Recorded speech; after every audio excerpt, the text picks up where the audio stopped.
Hello and welcome back to Obsessive Preparation. It's 11 at night and I am barely starting canning strawberries. I purchased a bunch of strawberries. Check this out.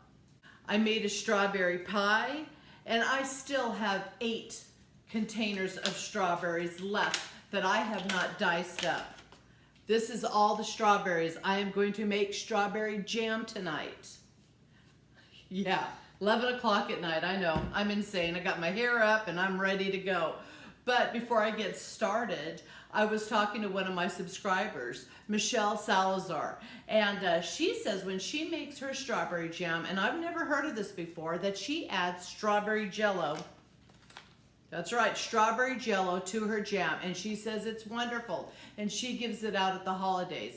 So I'm gonna go ahead and do a batch with strawberry jello and check it out. I think I've got 3 or 4 batches to do tonight, so we'll see how far I can get. Now with my berries, the only thing that I have added in here is some citric acid to keep them bright red and from keeping them from turning brown. And you see I've got them pretty much in small pieces. Now depending on the size of fruit that you want in your jam, you can go ahead and come in with a potato masher and mash your berries if you don't like big pieces of fruit in your jam. So I'm just gonna sit here and mash it a little bit, not a whole lot. On my jars, I ran them through the dishwasher and I used the hottest heat that I could get, heat dry, and that's all I'm gonna do to my jars. I don't have to put them in a water bath to sterilize them because they're coming straight out of my dishwasher. I have my lids in a pot here. Now, when you have your lids, don't get your water boiling, just get it hot. The rubber round, you want to soften it. And if you boil it, you kind of lose the integrity of the wax ring. So just get it hot. Don't boil it to death because you'll ruin the cap. My lids are back there, and then I've got my water bath, and then I have a basket that you set your jars into. And then I have my bucket. Jelly is so simple and easy to make, and just a few different ingredients.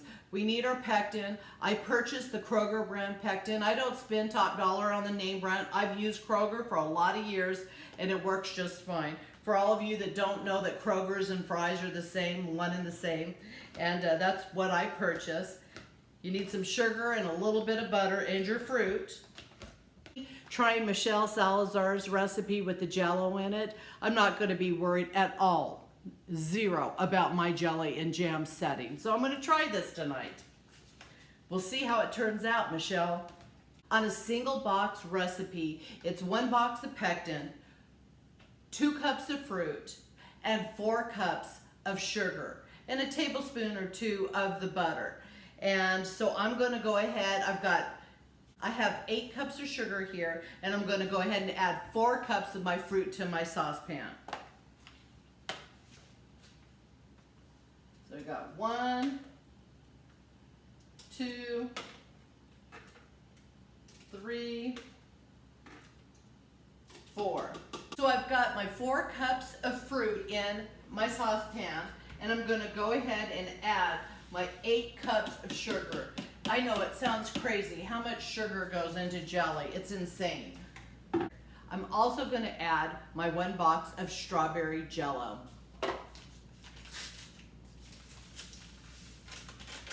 I'm going to go ahead and give it a stir. Mix all my sugar. Okay, it's late at night and I just screwed up royally. That's right, I screwed up.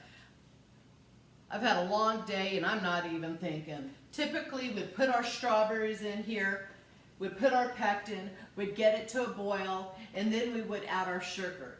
And I put the strawberries in and then the sugar. So I'm like, do I throw this out? I don't want to throw it out. So I'm going to try and see how this turns out. So I have my sugar boiling and I have my pectin boiling. And I think I'm going to be able to save this just because of the jello. So we're going to see how this turns out. And because it's boiling, it's going to splatter, so you definitely want to keep stirring it the whole time.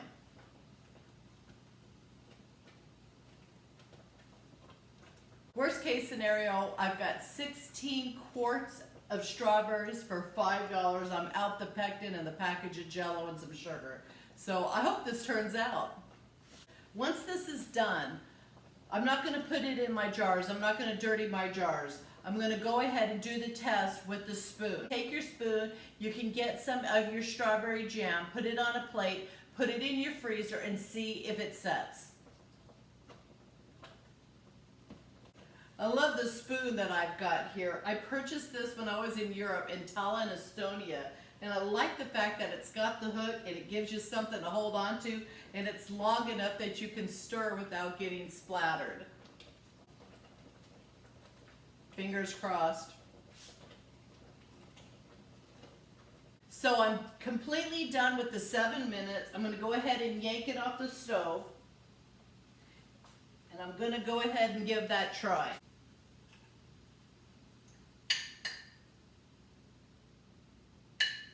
So let's say this doesn't set. The worst case scenario, I'm going to go ahead and blend this down. I'm going to put it back in my jars and I'm going to make strawberry syrup for pancakes. Okay, so I just pulled it out of my freezer.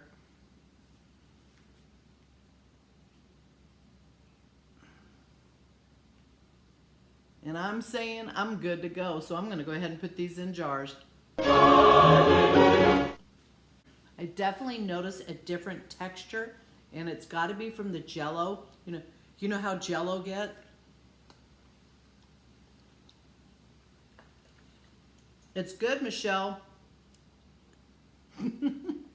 Another thing that I do to make it easy for me is instead of trying to ladle your jam into your jars, I just pour it into a big pitcher like this so that it helps me along pouring versus having to deal with ladle, ladle, ladle. And now all we have to do is pour it into our mason jars. And we want about of an 1/8 inch headspace on this. And then you can always go back and ladle in some more if you need to fill up some. Sometimes these are hard to see.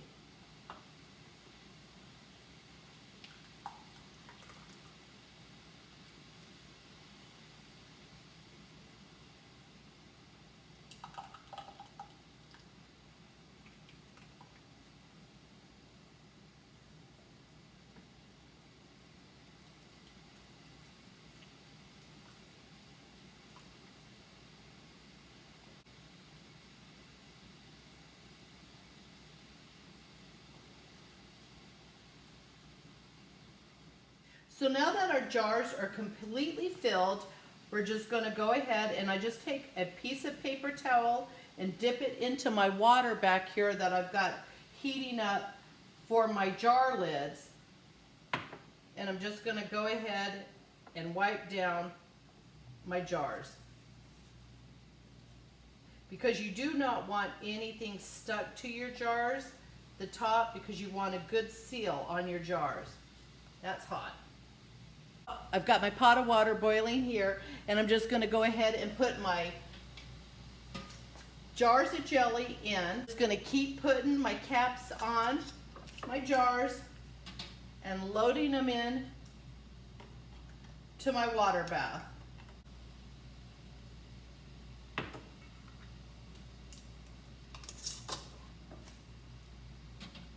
And I'll get back to you as soon as I get this all done.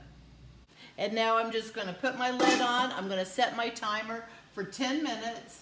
And I'm going to let this boil for 10 minutes. So it's been 10 minutes. We're going to go ahead and get our jars out.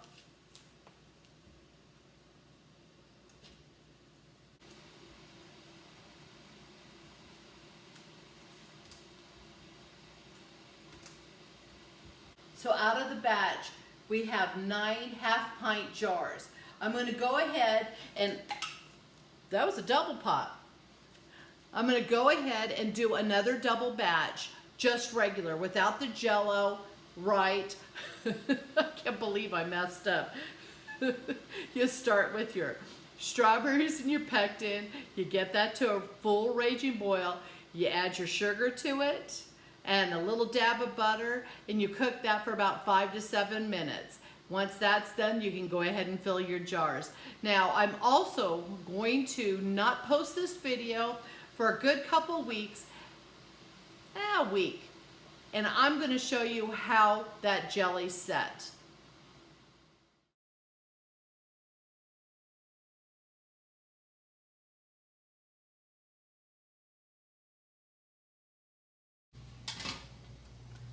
Go ahead and get them out of the counter.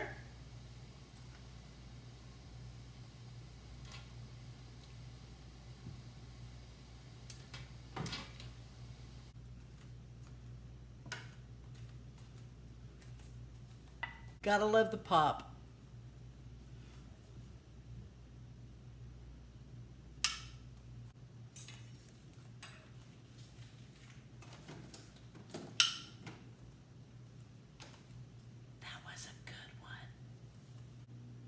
So these are the two different jellies. This one is the one with the strawberry jello in it, and this is the strawberry that I just pulled out. You can see that it's still kind of moving around because it's not cold, it's warmer.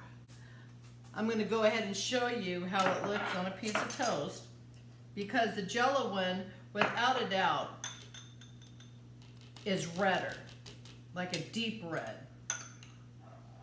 And you can see how it's almost like a stickier. I'm going to say stickier.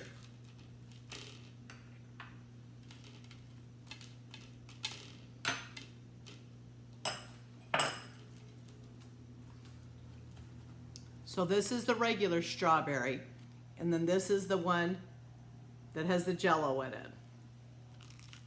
Anybody that's ever made strawberry jelly, you know how that tastes. Now I'm going to try Michelle Salazar's Jello Strawberry Jam. Both are super yummy. It's just one of those that you're just going to have to try it for yourself and see if you like it or don't like it. I think they're both wonderful. I hope you enjoyed this video. If you did, please subscribe. And if you want to be notified for future videos, ring the bell. Have a blessed day.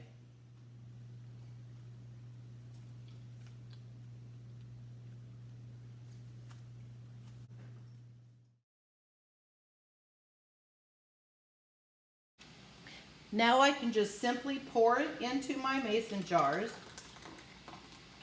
And you want about 1/8 of an inch headspace, which is not that.